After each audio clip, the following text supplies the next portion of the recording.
Ысык Көл облусунун Тоң районуна караштуу Боконбаев айланын тургуну.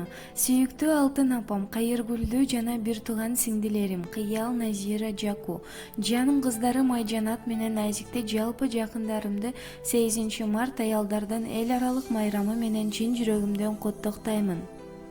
Аялзат жаз күнүндөй сулусуң, жарык берип күн нурундай жылуусуң, өчүрбөй коломтонун отун жаккан, бүлөнүн берекеси кутусуң.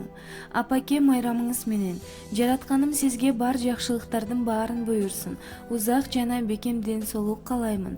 Неберелериңизди багып, тарбия таалим бердиңиз. Ошолордун жакшылыктарын көрүңүз апа. Сизге ыраазымын.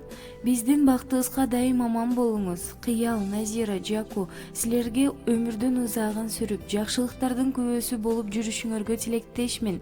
Үйүңөрдүн куту болуп, бактылуу жар болгула жакындарым.